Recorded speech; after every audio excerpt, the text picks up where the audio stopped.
She crashed her car on a quiet road in New Hampshire. Police arrived just minutes later, but she was already gone. No footprints, no signs of struggle, just a locked car with everything she owned still inside. And one question that still haunts this case: why did she run?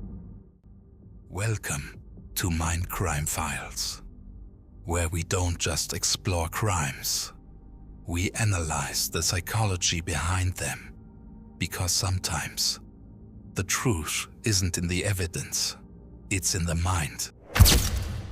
Her name was Maura Murray, a 21-year-old nursing student. Smart, disciplined. From the outside, her life seemed normal. But in the days before she disappeared, something changed. She withdrew money, packed her belongings, and sent an email to her professors, claiming there had been a death in the family.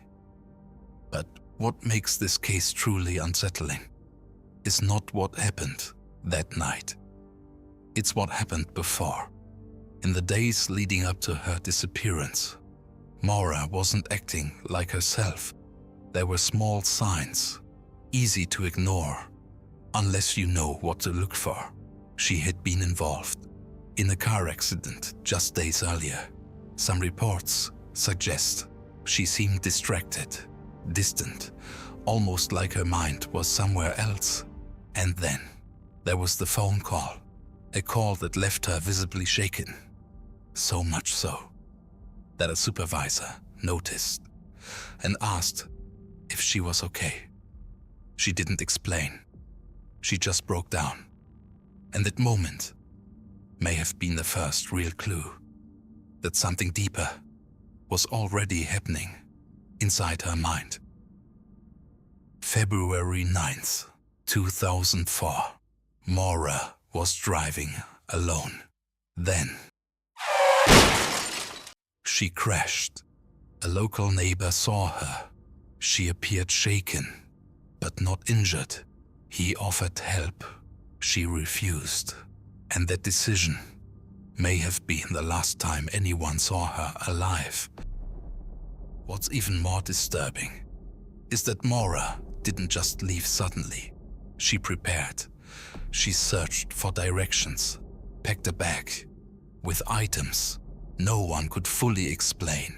Why would someone plan a trip like this without telling anyone, without a clear destination? It wasn't just a drive. It felt like an escape.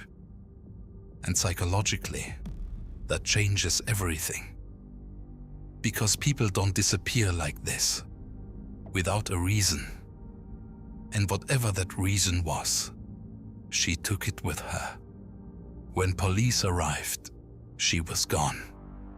Her car was locked. Her phone gone. Her backpack missing.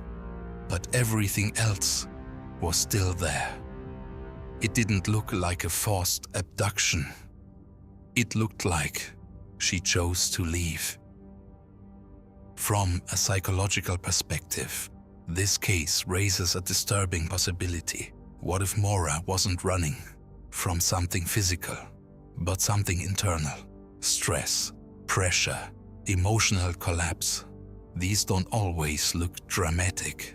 Sometimes they look like silence, like withdrawal, like someone slowly disconnecting from everything around them. And when that reaches a breaking point, the mind does something unexpected. It chooses escape, not logically, but emotionally. And that kind of decision can lead someone to places they never intended to go. Over the years, 3 main theories emerged. She ran away voluntarily, starting a new life, leaving everything behind. She encountered someone on the road, a wrong place, wrong time scenario, or she got lost in the wilderness and never made it back. But none of them fully explain what happened. But there's another theory, one that many people don't like to consider. What if she wasn't alone for long? The road where she crashed was not as isolated as it seemed. Cars passed, people noticed, and in situations like this, it only takes one person, one moment, one decision for everything to change. If someone stopped, and she trusted them, even for a second, that could have been enough. And if that's what happened, then this wasn't an escape. It was an opportunity for the wrong person. Because if she planned to disappear, why leave so much behind? And if she didn't, then what made her run? Maura Murray was never found. And after all these years, we're still asking the same question. Did she escape? Or did something catch up to her?